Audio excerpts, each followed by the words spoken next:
जो भी student competitive exam की तैयारी करता है उसने कभी ना कभी पेपर में इस तरह का क्वेश्चन जरूर देखा होगा, जो हमेशा पेपर में पूछा जाता है।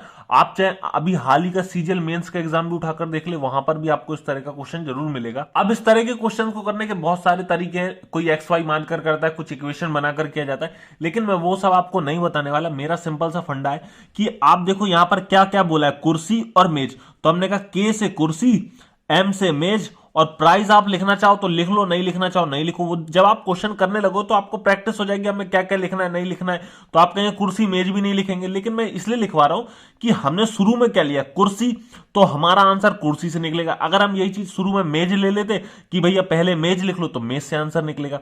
अब यहां पर देखो पूछा क्या क्या है, कुर्सी भी पूछा है और मेज भी पूछा है, इसलिए हमने दोनों को ही ले लिया।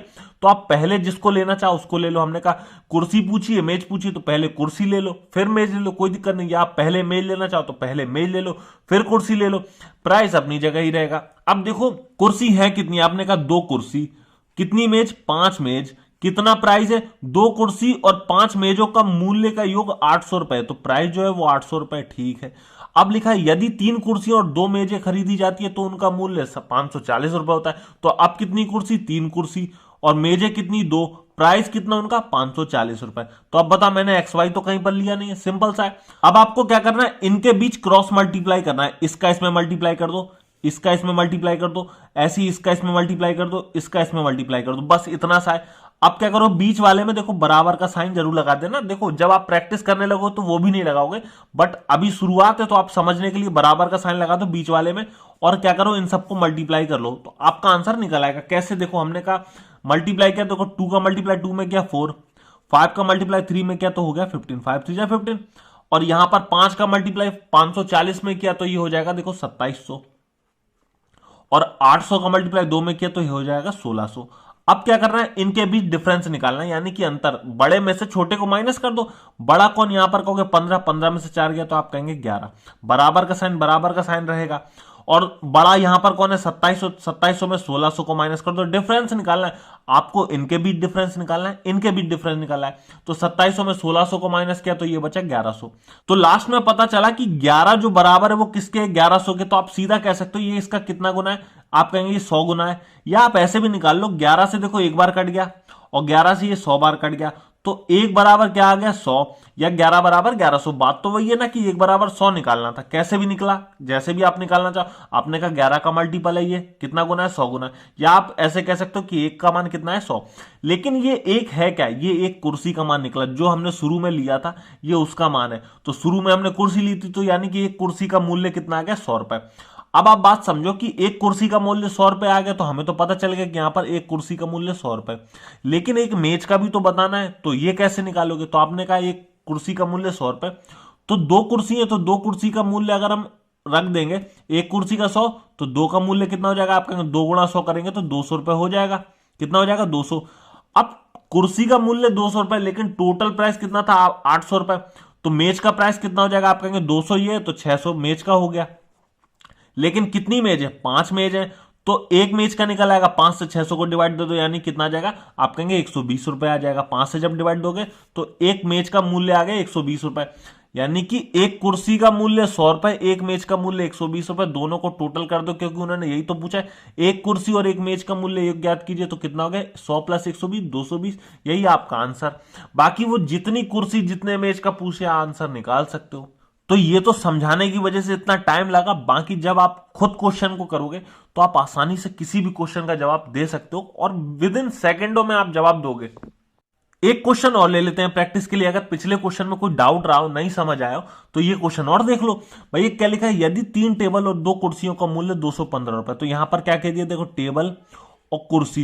देखो इंग्लिश वाले इंग्लिश में लिख लो, भैया टेबल को क्या कहते हैं, भैया टेबल ही कहते हैं। कुर्सी को क्या कहते हैं, चेयर कहते हैं। तो अपने हिसाब से जो वर्ड लिखना चाहो लिख लो। हिंदी मीडियम के लिए टेबल कुर्सी सिंपल से वर्ड है, कुछ भी दिक्कत नहीं है, आपको अपने हिसाब से वर्ड को लिखना है।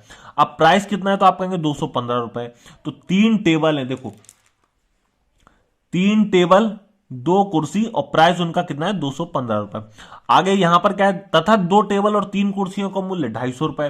तो 2 टेबल, भाई ये ध्यान रखना है, टेबल बोल रहा है तो टेबल के नीचे ही लिखोगे, कुर्सी बोल रहा है तो कुर्सी के नीचे। तो 2 टेबल और 3 कुर्सी, इनका प्राइस कितना है 250 रुपए। अब हमने क्या बताया कि उनका भैया क्या करना है, क्रॉस मल्टीप्लाई करना है। तो इसका इसमें कर दो, इसका इसमें कर दो, इसका इसमें कर दो, इसका इसमें कर दो। देखो अब एरो लगाने की तो कोई जरूरत है नहीं, सिर्फ आपको समझाने के लिए बताया कि इसका इसमें मल्टीप्लाई करना है, इसका इसमें मल्टीप्लाई करना है, इसका इसमें मल्टीप्लाई करना है, इसका इसमें मल्टीप्लाई करना है। सिंपल सी बात है, बाकी एरो लगाने की पेपर में आपको कोई जरूरत नहीं है। अब मल्टीप्लाई करो तो देखो बीच में बराबर लगा दो, नहीं लगाओगे तो भी कोई दिक्कत नहीं, बस आपको समझ आ गया ना कि मल्टीप्लाई करना है। तो हमने कहा 3 का 3 में मल्टीप्लाई किया तो ये हो गया 9, 2 का मल्टीप्लाई 2 में किया तो ये हो गया 4, 2 का मल्टीप्लाई 250 में किया तो ये हो गया 500, और 215 का मल्टीप्लाई अगर हमने 3 में किया तो ये हो जाएगा कितना, 645। अब क्या करना है, इनके बीच डिफरेंस यानी कि बड़े में से छोटे को माइनस कर दो। तो 9 में से 4 गया 5 बराबर 645 में 500 गया तो कितना बचा, 145। तो ये इसका कितना गुना है, तो आप कहेंगे देखो 5 2 जा 10, बचा कितना 4, तो 5 9 जा 45, तो ये 29 गुना है। या ये कह सकते हो कि एक बराबर कितना हो गया, 29 हो गया। भाई 5 से एक बार कटेगा, 5 से 29 बार कटेगा, तो एक टेबल का मूल्य कितना आ गया, 29 रुपए आ गया। तो 3 टेबल का मूल्य कितना हो जाएगा, आप कहेंगे देखो यहां पर पूछा क्या क्या है, 5 टेबल और 5 कुर्सियों का मूल्य पूछा है। एक टेबल का मूल्य तो पता है, कोई दिक्कत नहीं। तो भैया 5 टेबल का मूल्य कितना हो जाएगा, तो 5 गुणा 29 कर दो, 5 गुणा 29 करोगे तो कितना जाएगा, 5 9 जा 45, 4 कैरी 5 2 जा 10, और 10, तो भैया ये आ गया। भाई सिंपल सी बात है, 5 का यहां पर पहले ही दिया था, देखो 5 टेबल का मूल्य 145 रुपए, तो इतना मल्टीप्लाई करने की यहां पर तो दिक्कत नहीं थी। लेकिन समस्या आ रही है कि 5 कुर्सियों का मूल्य कैसे निकाला जाए। तो भैया एक टेबल का तो निकालना पड़ेगा, जब एक टेबल का निकलेगा तो 3 टेबल का भी निकल आएगा। अब 3 गुणा 29 करोगे तो ये कितना आएगा, या आप मान लो चलो ये वाला ना लेके आप ये वाला ले लो, भाई जो आसान लगे आपको कैलकुलेशन में आप वो ले लो, इससे ना लेके हम इससे ले लेते।